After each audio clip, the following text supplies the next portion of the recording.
Melissa, before we let you go, your thoughts about Big 12 football. So it's been down. I think I'm going to guess you might agree slightly down, but this is how the national narrative goes. Slightly down means we blow it out of proportion and the narrative becomes the Big 12 is awful. Well, the Big 12 played very good in the postseason last year, won some big games, Kansas State in particular against Texas A&M as an underdog winning a bowl game. And so the conference stepped up. And then this season, as opposed to last season, Oklahoma goes on the road, wins the marquee matchup against Ohio State in resounding fashion. Wasn't close.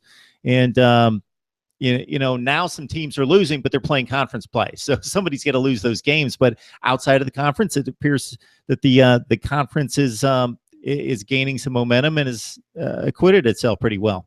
Yeah, absolutely. I'm really mad at the national media for forcing us into this Big 12 championship game, which I probably would have loved a couple of years ago. But right now I'm so angry about it because the thought of TCU making it to Arlington and having to beat an Oklahoma or an Oklahoma State or West Virginia or a Texas Tech or even a Texas again just horrifies me at this point. Unless you're a 2-loss team or a 1-loss team coming into that weekend, it's an awful proposition when you've already played everybody once.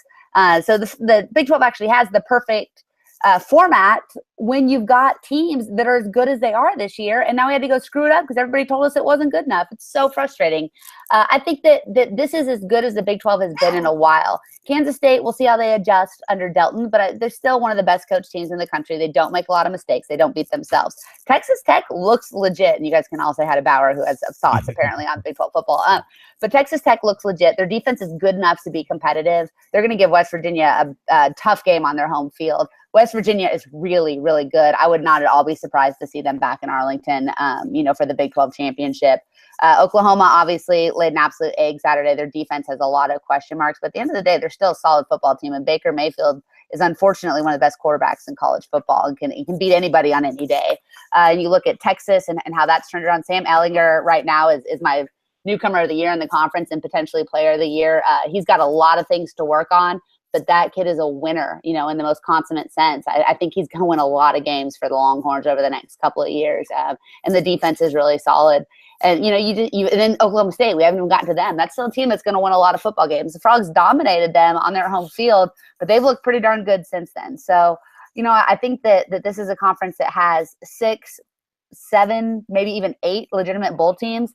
Kansas is still an absolute disaster, but Iowa State has really showed some positive signs and looks like they're going to give everybody a tough ball game. I'm not looking forward to going to Ames at the end of the month for the Horned Frogs, especially if they're still undefeated. All Iowa State does is ruin people's seasons. So I think you're looking at, I think Oklahoma is still the class of the conference. The Frogs will have to go to Norman and win, but Oklahoma has to go to Stillwater and win too. So there's some interesting matchups there.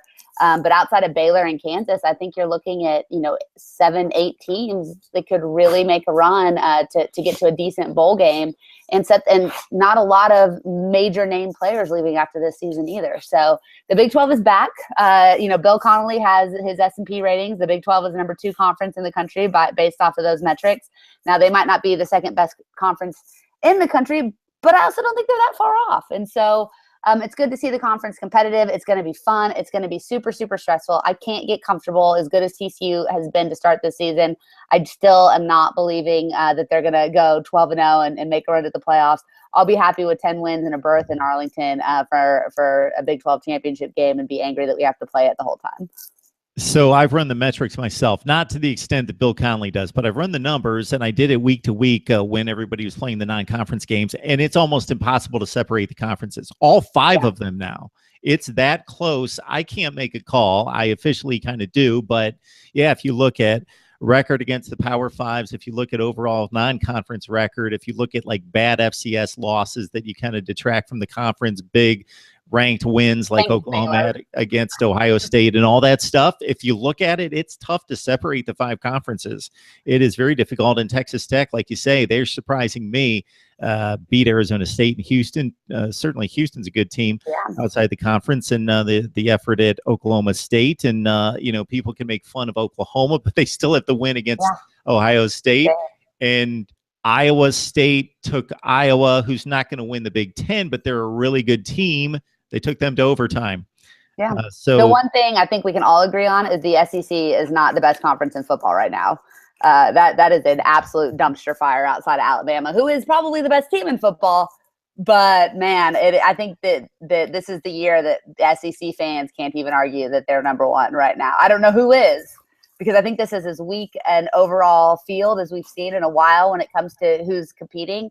Which, as a TCU fan, I mean, kind of makes me feel like, hey, we can be in the mix. I don't know if we're one of the best 4 teams in the country, but I also know that we're not that far out. So it's going to be a fun, kind of a fun wind down here over the next month as conference play really heats up and we start to get some good matchups outside of this weekend, which was an absolute, just a really bad weekend for exciting matchups. But it does, I think, give TCU, Kansas State, an opportunity to really show out in the national stage. They won't have a lot of competition as far as who people want to watch.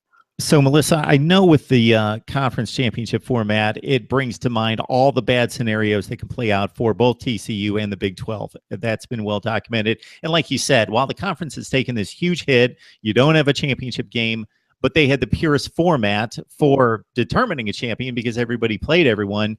The one thing I'm going to leave you with a positive here. Think on the bright side. Think if TCU or your Big 12 team of choice has one loss and is possibly going to be left out, and they win that conference championship game and maybe avenge a regular season loss, maybe that's what pushes a team from the Big 12 into the playoff. I've been a TCU fan for too long to think that a one-loss Horned Frogs team gets in. But I do think a one-loss OU team, a one-loss Texas team, maybe even a one-loss Oklahoma State team that has, is going to have a Heisman candidate, Mason Rudolph. I think it can, spring you into the BCS and into one of the big name bowls. But at the end of the day, I think TCU's got to beat Oklahoma twice if they want to get into the playoffs. They can be a one-loss team, but they're going to have to beat Oklahoma twice. They're going to have that win on their resume in Norman if they want to get in as a one-loss team. Okay. All right.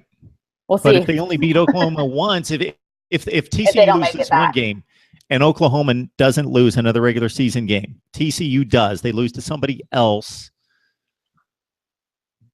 And then they avenge the loss in the championship game against Oklahoma. That should be good enough with one loss versus OU with 2 losses. 2014 wasn't that long ago, Mark.